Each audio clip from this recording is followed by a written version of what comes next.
Hi, welcome to Infusion Health, the podcast. I'm comedian Chris Patrick, a.k.a. self-proclaimed power man. And I'm here with my co-host and another Rach. Hey, guys. Now, one of the things we're talking about today, again, we have Reverend Lyle, and we're talking about a religion. And one of the religions we're talking about, this religion has tons and tons and tons of controversy. Some say it's a church. They say it's not a church. There are, as we know, there's a few actors, people like Leah Remini, who was once one, people like John Travolta, Tom Cruise.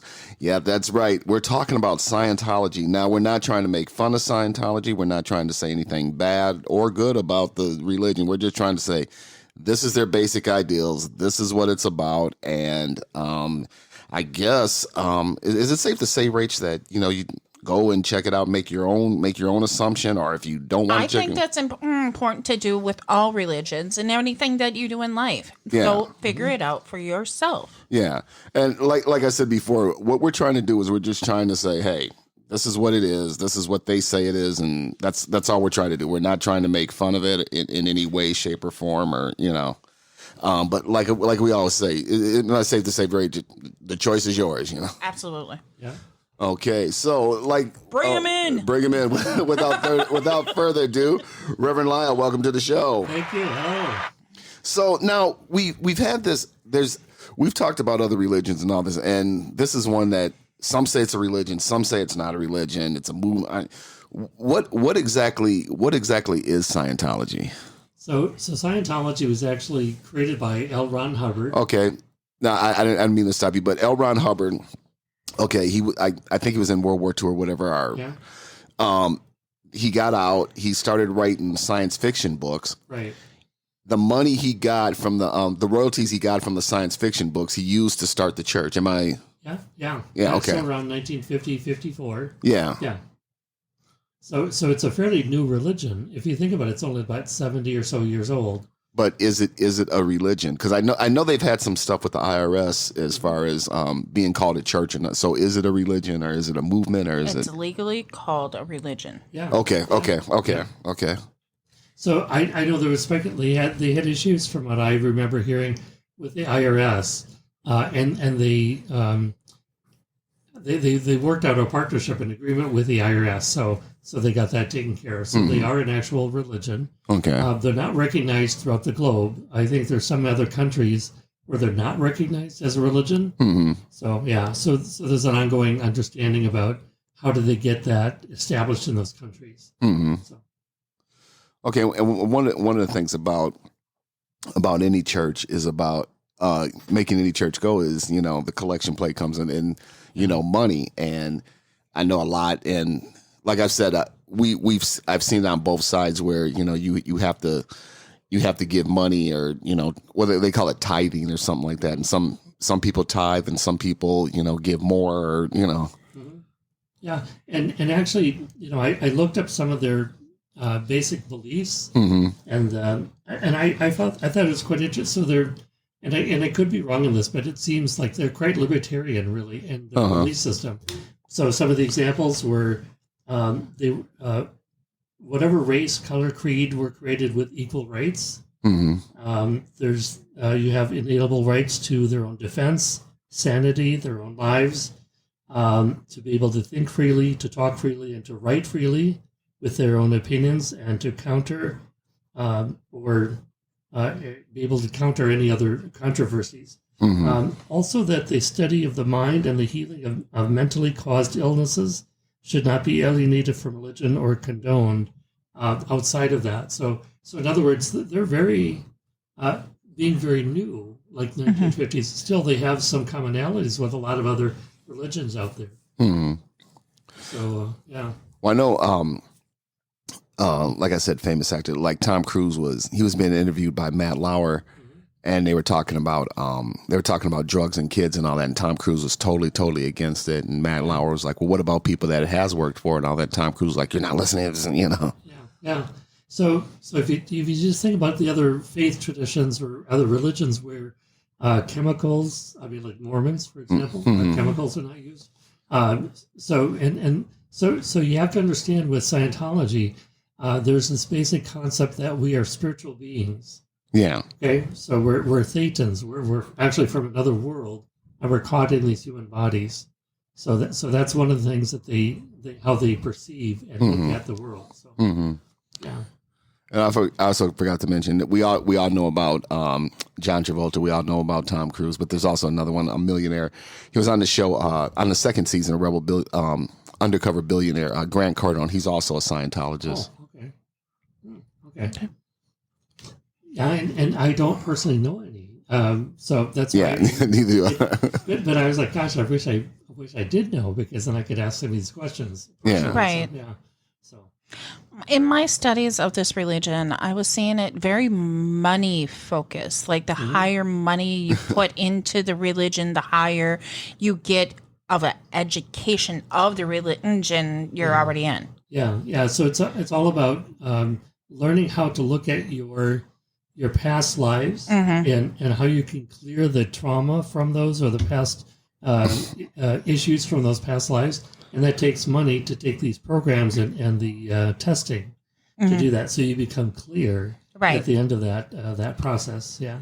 Well, I remember years ago, late night, back in the days of late night cable, getting home late watching TV, and this commercial came on, why is this, and buy Dianetics, get Dianetics. And I'm going to be honest with you. And again, I'm not knocking the religion or anything like that. And we also want to say, too, is if anybody's a Scientologist out there that would love to be on the show, we would love to have you. So I bought the book Dianetics, went into the bookstore, bought it. I forgot back then it was probably like, $5-6. And I'm going to be 100%. I read about maybe 100, maybe 190, maybe 200 pages. And I didn't know what I had just read. Yeah, so it basically, much like New Age and New Thought, it actually combines some of Eastern thought with Western science, right? So there's some commonality with that. Also, what I found interesting is they see humans as basically good, right? Into the course. So in Judaism, it's the same concept that we're born good. So they start from that premise. One thing that I found interesting too is what they say the laws of God forbid man to do is destroy his own kind, so they'd be against war. Okay. To destroy the sanity of another, to destroy or enslave another's soul, or to destroy or reduce the survivor of one's companions or one's group. So it's very, they have a concept of survival in the life as a Scientologist. At the same time, they're against punishment and war and things like that, and putting down other humans. Yeah. Well, one of the things I saw, again, late night cable, they had this infomercial, and they explained everything on how it all came to be and all that. And I guess what happened was L. Ron Hubbard was, I don't know if he was a journalist or what happened, but anyways, he was talking to patients who had been wounded. And he was saying that, and within some of the stuff he was reading, he was saying like, well, you could heal yourself with your mind and telling yourself that you don't have this pain and, stuff like that. And he found out that it started working. So he started doing a little bit more research, and then that's how he came up with the, with a lot of this. And then that's also too, how he, started, got into science fiction. That's also a thing of how it all came to be. Yeah. And he actually wrote Dianetics early on in the church's history, but then I forget how, but he lost the rights to the book, so he went back and he republished it and got the rights through that way. And so then so Dianetics was first, and then Scientology second. So yeah, so that was an important thing, is he through using modern psychology and some of the sciences, he created Dianetics. Right. So yeah. So one could be clear through the going back and healing of these traumas. Yeah. As ascension being from another world, caught in matter and time and space, or matter. I forget what the A is, but matter, space, and time. A human gets caught in that. So the idea is to release that body enough to be free enough to be free of that karma. So, yeah. And they're doing this with energy, right? And holding two things in their hands. Yeah, and testing that. Yeah. Okay. So there's a lot about testing and see how clear one could be to be free of that trauma. Sure. Yeah. Yeah. Well, and then also too, So yeah, from what Rachel was saying, there's a thing I guess, and you hold these two things, and it shocks you or something like that if they think you're lying, or if they think you're not getting, or something like that. I don't know if it really shocks you. I think it's more of a gauge to see, where you're at, and it could pick up the changes in the temperature and the physical response to questions and things. So they gauge that to see how you are. This is a very kind of lay concept here, but if you imagine like a lie detector test, how they look at how the body responds, it would be similar to that, I think, in a way. That's what I was thinking. Yeah, it was much like a lie detector test. Yeah. But I think they also have a thing where they have a ship or something like that where you're out because I think he was in the Navy. L. Ron Hubbard was in the Navy, right. Yeah, he was in the Navy for a while, and he actually had 3 ships, I think, out that they actually had the trainings and stuff on these ships, and there was a brotherhood, an order of the brotherhood that was started there, and that's where they would go, is on the ships for the training in the community. So, well, and it's something too. If you're on a ship and you're 3 miles outside of the mainland or something like that, you can make your own rules or something like that, or kind of like a gambling ship. well, you think of many different traditions have in their retreats or their spiritual weekends, they purposely will not have a clock. They want to not entrap you, but it's the idea is to take away the time element so that you can be free to experience these things in the teaching. I mean, I've known a lot of communities where they don't have clocks. They'll have workshops, experiential learning workshops, things like that. So, but they'll purposely not have the time in there so that you can not have that as a bondage. So. That kind of reminds me as a man quest for a Native American. Yeah. You take away the time and space factor, so you're just in the now and experience the now and that spiritual experience. Well, some of the stuff I've been seeing is that you're because I'm a Scientologist. I am this great person. I am this great. I can achieve. Stuff like this. I'm very. What is that word I'm looking for? Self-help, type thing, Yeah. And yet, they also are similar to New Age, New Thought. So, and being a new religion, I see there's a whole wave of this similar mindset of self-help, psychology, affirmations, things like that.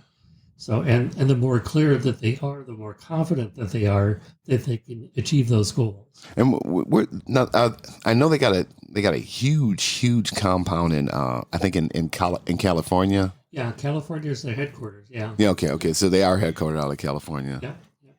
They did start in New York, or where did they start? It was over on the other side, though. Well, I because their museum is over like DC or New York or right around that time. Yeah. But I know L. Ron Hubbard was out in California for quite a few years, and although he was born like in Nebraska, but yeah, out west. So California is where they had their headquarters for quite a while, and they were really encouraged to get to know actors, actresses, artists, musicians. Because those people are considered talented and they have that ability to overcome human. That was kind of the mindset. So working with them, to say you can overcome even more of these, and also their models. I mean, artists and musicians and actors are models that can do great things. So they try to stay connected to people like that. Well, they can also make a lot of money too. Well, yeah, that too. Yeah, that too.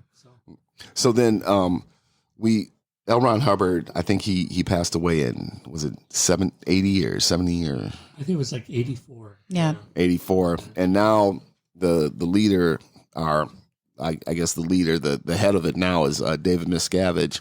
And from the stuff I've seen, there is an interview with him. I think it's like an hour-long interview with him on YouTube. But I think that's one of the few interviews he's done. And he's kind of very quiet and very...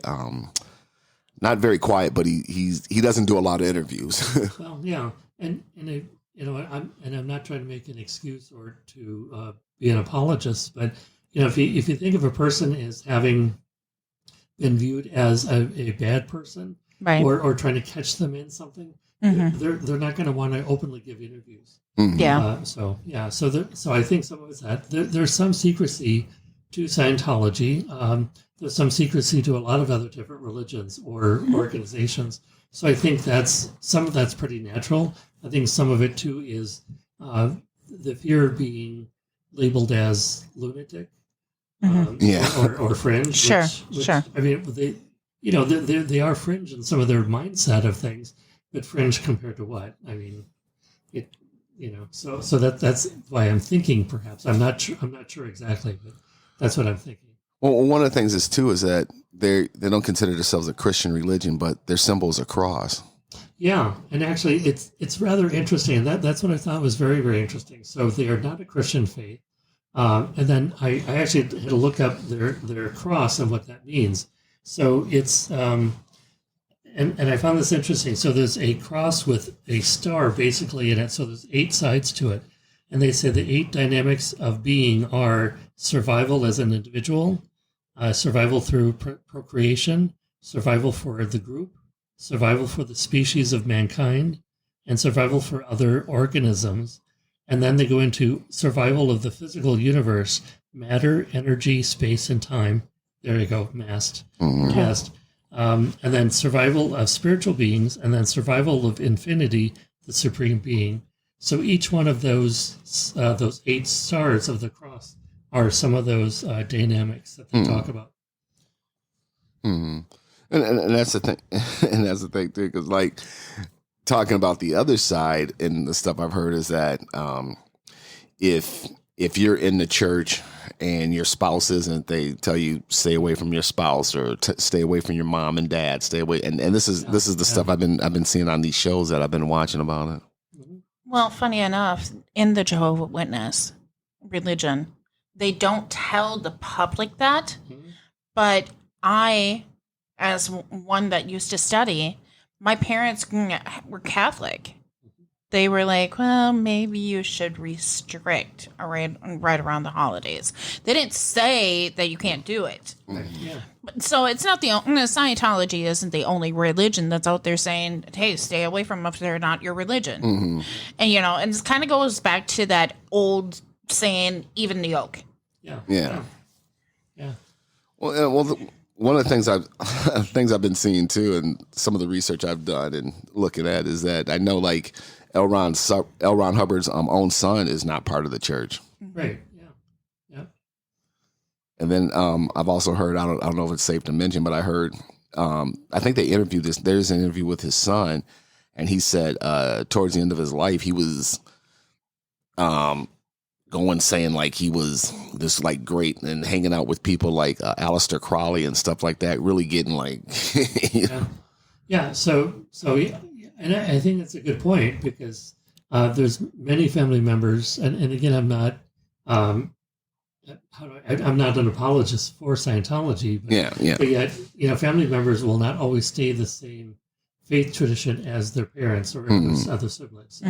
Yeah, so that would not be surprising to me. Well, and I know too that they got I guess when you go out on the boat, you're becoming a royal sea urchin or something like that, and you can join the sea urchins or something like that. And there's a sea organization. Yeah.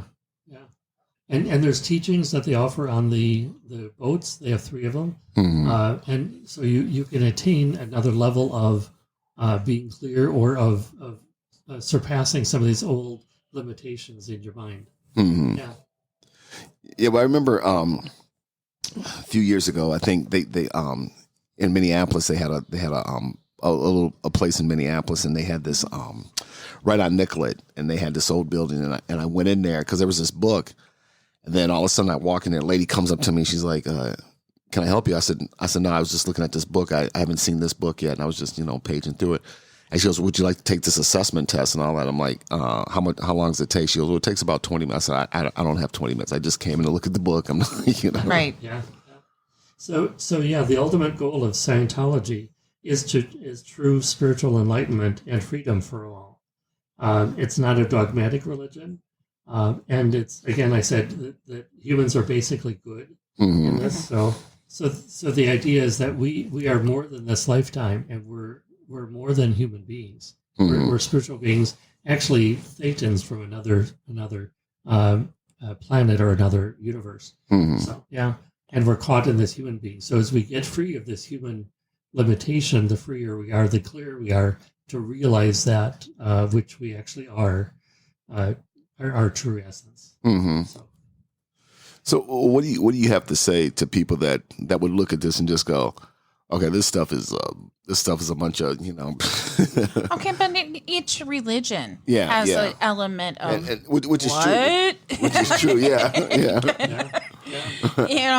I mean, in Scientology, they talk about as you go higher up, you're talking, the true history of Scientology is about this alien coming to Earth, and throwing people and throwing his people into a volcano, and some of the offspring from those people that were thrown into the volcano are now human. So that's Scientology, but there's other religions out there, especially when you talk about our last talk, which was pagan. That is just like, oh my goodness, really? Well, and there's all these creation stories of different traditions, right? And the creation stories that humans were born out of water or born out of fire, or So it's just a new religion that has taken some of the old concepts into a newer more Western setting. Well, that was the thing too. When I was looking at this infomercial, and he was talking to people who had been wounded and stuff like that, and saying that you can heal yourself through the mind and stuff like that. I was like, well, that's a lot like some of the self-help books, because I was reading self-help books back then, and I was like, that's a lot with the self-help books I read. That you can, if you have the willpower to go on, you have the willpower. I mean, it's kind of the same stuff. It really reminds me of the show that you were just watching about how the mind is more powerful than the body. Yeah. So in New Thought and in Pentecostalism, there we go. So the idea is that one can be healed through the power of the mind, and in Pentecostals, it's through Jesus Christ and the power of the Spirit. So it's not an uncommon idea, right, but maybe uncommon in our culture. So. Well, some of the stuff I see is that they want to keep everything.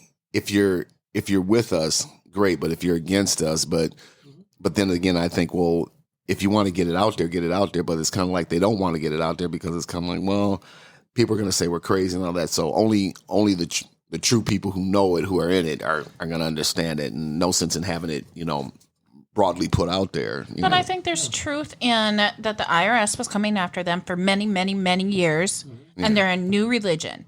Now, on the other side of it, many people are interested in this new way of life where you incorporate all people, interested in what's going on in our afterlife. Right. Yeah. And if there's peace in that that resonates within you, then you're going to go check it out. Yeah.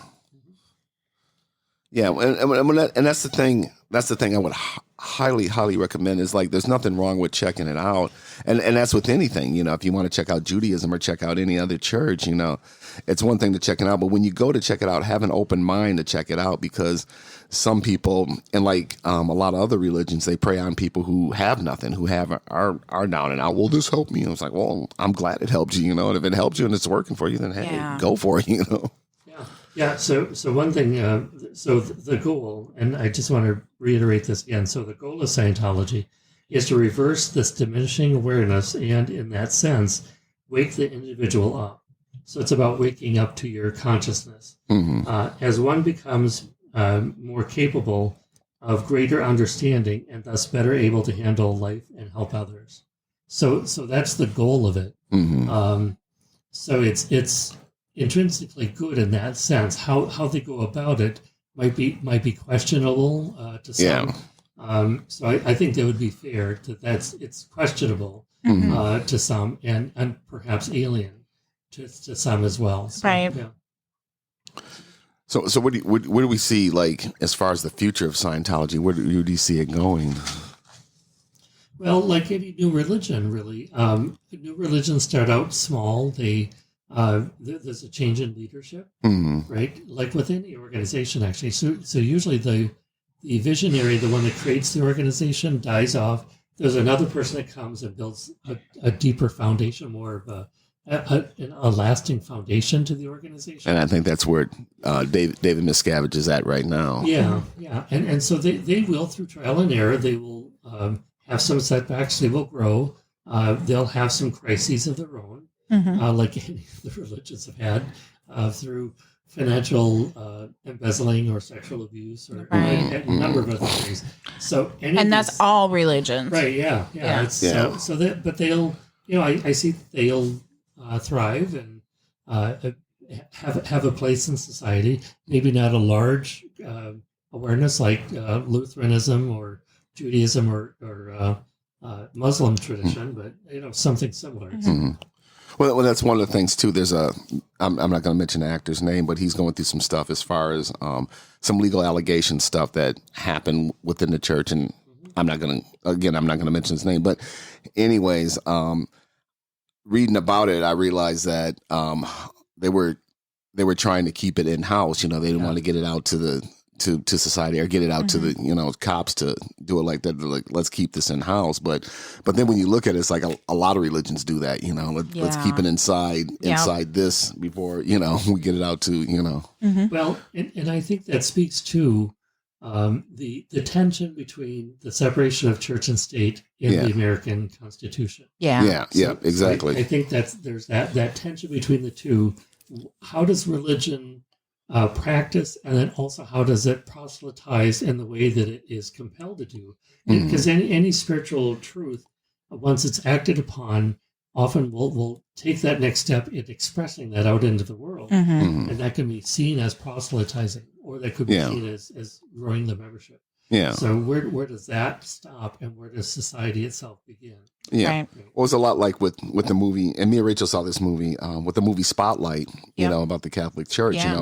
A lot of time, some of the stuff that was going on before this broke, a lot of times they kept it in house, and they would take a priest, just move him to another I don't agree with how they did it, but a lot of times it was keeping it in house. Yeah, and so having grown up Catholic and being in the Catholic seminary, I believe, from what I've talked to other priests about this issue, is the priests really did, a lot of them really believed that the person had a weak moment. It's like, okay, you're an alcoholic that had a drink. Right. And so how do you become sober again? And they did not take seriously as they should have, but seriously those allegations and what happened and the damage that they did. So they thought, okay, you've confessed, you're in counseling, we'll move you to another parish. Okay, just don't do this again. Yeah. Right. So rather than reporting it to the police, having them investigated, having them defrocked and in prison, and so that's just, I understand, and I know I had friends who got really mad at me, right? Because I had this, what they perceived as compassion for sex abusers, and I said, the ones that I know from my being in the seminary, they themselves were abused. So I said, it's not like this is a foreign concept to them.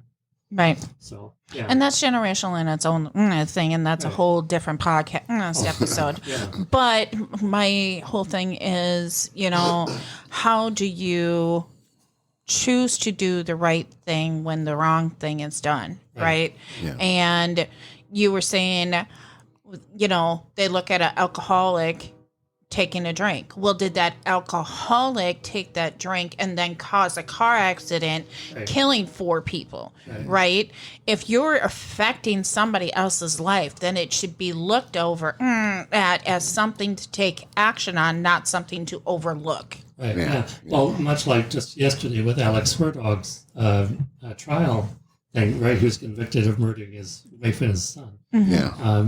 And although he was an addict, the judge, I remember the judge saying, you're a good person, but the monster you've become did this. Yeah. Right? So, Yeah. So I think any religion has those secrets.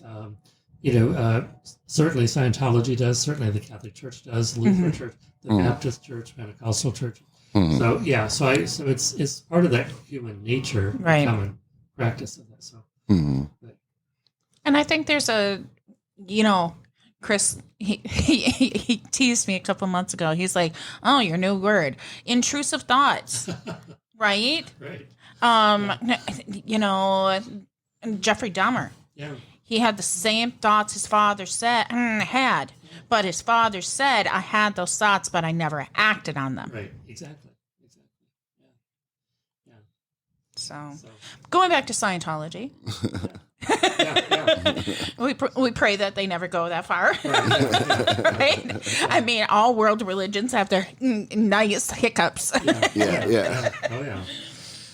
Well, I think that's the thing too, is that when you check out this, like, okay, hey, you know what, I'm here, I'm out in the world, I'm alone, I need some kind of guidance.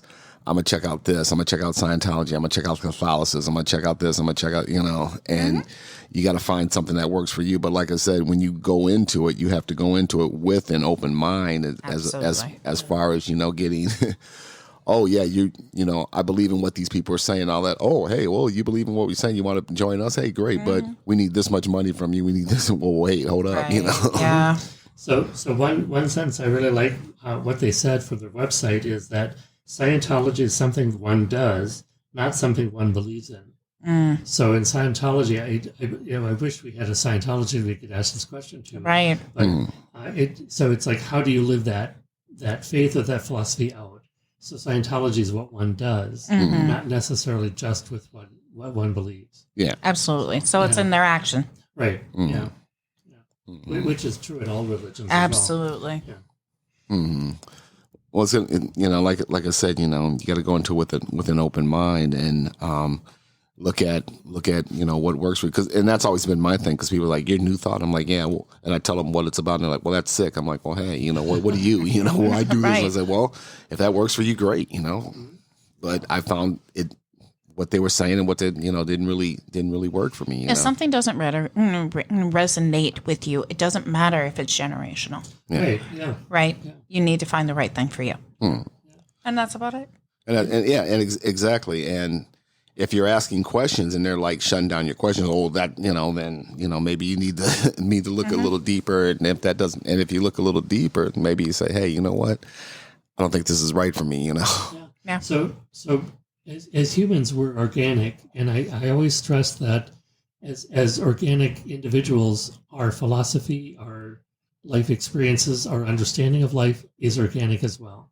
So I think our spirituality changes as we grow. We begin as young children having many of us in the Western religions have the idea of God as like a policeman, right? So there's that idea of right and wrong. I'll be caught, I'll be punished. And as you grow older, you understand more of the universal God, which is a God of love, a God of compassion, a God of empathy. Yeah. Because we've all screwed up in our lives. Nope. Yeah. Right? Yeah. So it's not just like the right or wrong. It's like, what can I learn from this? Yeah. Yeah. Right? So as your concept of God changes or spirituality changes, I think so too your journey with it, questioning, and your exploration of different traditions really takes hold. Yeah. So. Well, this has definitely been an interesting talk, and such a controversial subject too. And like Reverend Lyle said, and like I said, if you are a Scientologist and you want to come on and discuss it, there's an open invitation. We'd definitely love to have you on and talk, about it. I'm gonna let Rach close us out. All right, you guys, we've come to an end. The only thing you can do is the right thing for you. Go search it out. Have a great one. Okay, bye for now. Take it easy.